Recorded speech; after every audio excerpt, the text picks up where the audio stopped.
teman-teman, perkenalkan nama saya Dea Febrianur dari kelas Farmasi B. Saya di sini akan memaparkan tentang jurnal kation Na+ dan anion HCN- untuk mengerjakan UAS kimia kualitatif. Nah, untuk yang pertama yaitu tentang unsur natrium atau Na+. Untuk judul percobaannya yaitu analisis kation natrium pada daging buah nanas.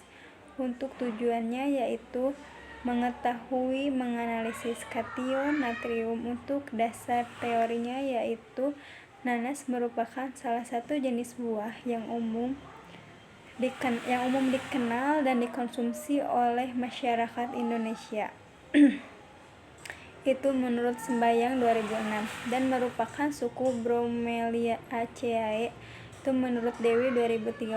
Buah ini banyak digunakan pada beberapa industri olahan pangan seperti selai, sirup, sari buah, serta buah dalam botol atau kaleng. Itu menurut Widiawati 2009. Menurut sejarah, tanaman ini berasal dari Brasil dan dibawa ke Indonesia oleh para pelaut Spanyol dan Portugis sekitar tahun 1599. Itu menurut Dayat 2008. Anatomi nanas berbentuk semak dengan daun panjang berbentuk pedang, tebal dan liat serta mempunyai duri yang menempel di bagian pinggirnya. Buah yang sudah masak berwarna kuning atau oranye.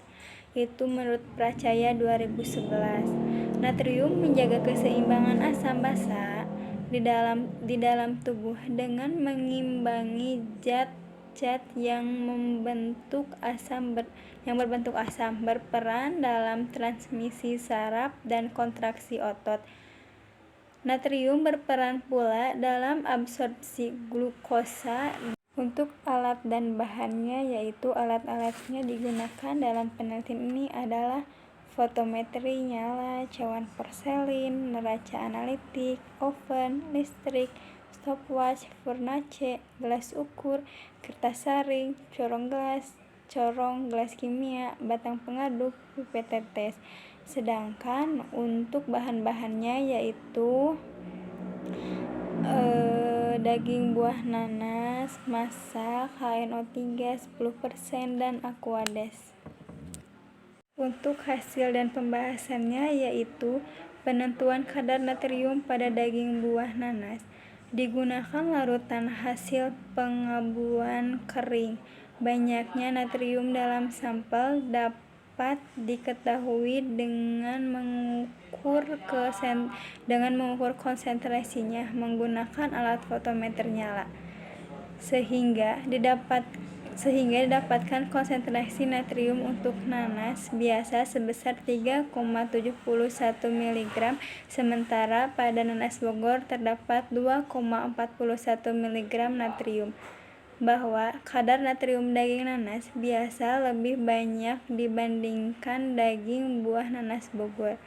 Perbedaan kadar natrium pada daging nanas biasa dan nanas Bogor disebabkan karena tempat tumbuh yang berbeda serta beberapa faktor yang mempengaruhi pertumbuhan. Itu menurut Irfandi 2005. Untuk kesimpulannya yaitu kadar Na dalam nanas biasa 3,71 kg, sementara dalam nanas Bogor 2,41 kg. Dari hasil analisis data kadar natrium, nanas bisa lebih besar dibanding nanas Bogor.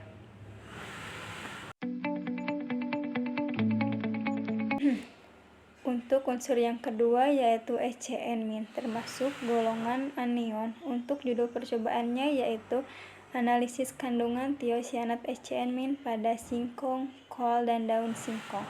Untuk tujuan percobaan mengetahui menganalisis anion kandungan HCN-.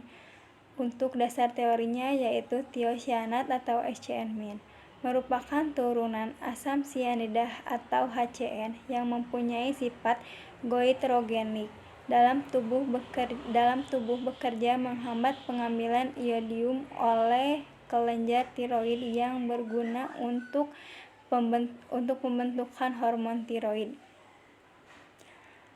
Gangguan pembentukan hormon tiroid menyebabkan terjadinya pembesaran kelenjar tiroid yang sering disebut dengan gondok. Itu menurut Sri Karjati 1985. Dalam konteks GAKI, gondok dan kreatin endemik hanya merupakan puncak gunung es di mana gambaran klinis lain tidak dengan sendirinya kelihatan dengan jelas bila tidak diperhatikan khusus atau dicari dengan teliti.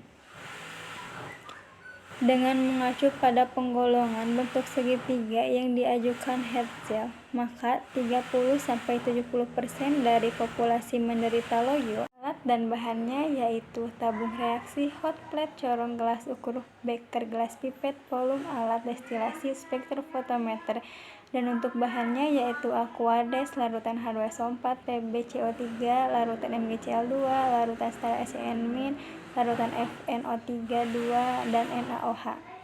Untuk prosedur penentuan ecn-, buat larutan standar ecn- antara 0,02 sampai 0,4 ecn- diukur dengan spektrofotometer maksimal 460 nm di mana sebelumnya larutan standar tersebut ditambahkan larutan 2,5 ml FeNO3 2 setiap pengambilan 50 ml sampel. Mencari kurva kalibrasinya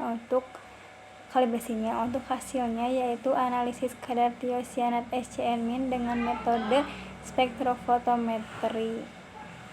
Pembahasannya yaitu dapat dilihat bahwa proses pemasakan atau perebusan terhadap bahan pangan dapat menurunkan kadar tiosianat yaitu sebesar 0,007 ppm pada singkong, 0,003 ppm pada kol, dan 0,003 ppm pada daun singkong. Hal ini menunjukkan bahwa proses pemasakan atau perebusan dapat mengurangi pengaruh zat goitrogenik tiosianat pada bahan pangan bila ditinjau dari kebiasaan masyarakat mengkonsumsi bahan pengantar tersebut. Umumnya singkong dan daun singkong direbus sedangkan kol atau kubis sering dimakan dalam keadaan mentah atau dilalap. Untuk disarankan bagi masyarakat yang ingin mengkonsumsi bahan pangan tersebut sebaiknya direbus terlebih dahulu.